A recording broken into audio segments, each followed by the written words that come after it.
losing their temporary protective status, but they have homes, cars, all types of assets in the United States.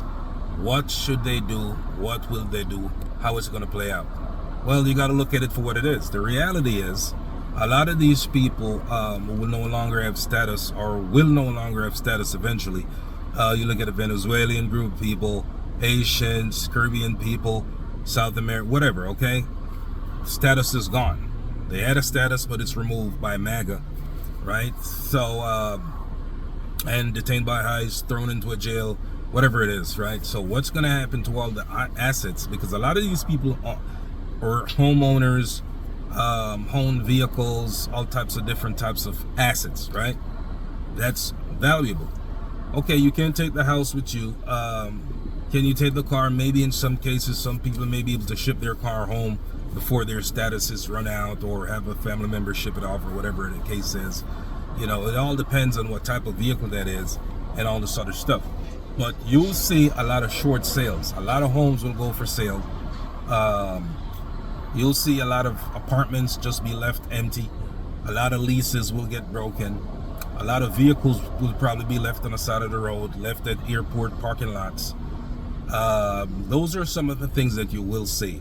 I mean, face facts. Not everyone is going to have the time to sell, given the amount of time they were given by MAGA to get out of the country with their temporary protective status being ended. So a lot of these people won't have the time to sell their homes, sell their cars, sell their assets, or ship it back home per se.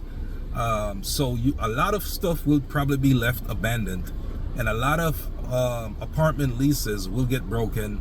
A lot of banks will probably repossess properties, including homes, stuff like that. I mean, what are the chances of you selling a house in today's market?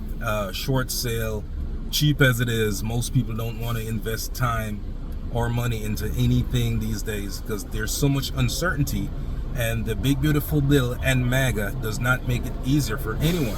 So you see the inflation going on. You see they're pushing immigrants who had temporary protected status, even some of those who were permanent legal residents who had a green card. They probably had a speeding ticket or whatever the case is.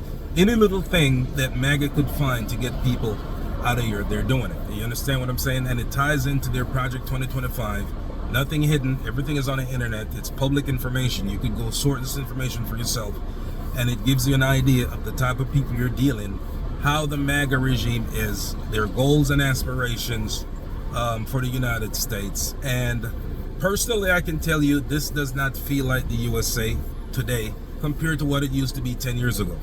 You get what I'm saying? Because you're seeing the government breaking the laws. That's what it comes down to. They're breaking a lot of laws. As much as people talk, they're doing nothing to curtail that. Politicians, a lot of them, they sit quietly, they say nothing. And I honestly think a lot of them do nothing. But those are the people you elected. Those are people who get paid to supervise and make sure things work within the best interests of the United States of America. Now, I don't see personally how being so cruel and rash to human beings are making things better for America. It will leave a bitter taste in a lot of people's mouth towards the United States. You already have a bunch of people who will feel that way. So it's going to leave a very bitter taste in a lot of people's mouth towards the U.S.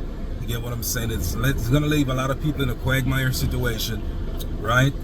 And a lot of people will have to start over their lives from scratch, okay, and all types of stuff like that. And if you haven't started already, now is a good time to start speaking out against these inhumane things and the injustice that you see in America today happening in real time. You get what I'm saying? Because it's just a matter of time before it comes creeping up on you in different ways, whether it's true if you own a company and you had employees that you're dependent on, now they're gone. It could be that way, or it could be any type of way. It could be your employee who worked for you, whatever, they're no longer here, they're no longer available. You have a business, you have multiple employees, or whatever the case is. You're dependent on this labor if you're a farmer, this, that, whatever the case is, okay? So price increase due to tariffs, this, that, whatever. It's the MAGA way of doing things. You understand what I'm saying? So like I said, pay attention to what they're doing. Read the big beautiful bill proposal, and it may be signed into law. It's this close. Okay, next video. Peace.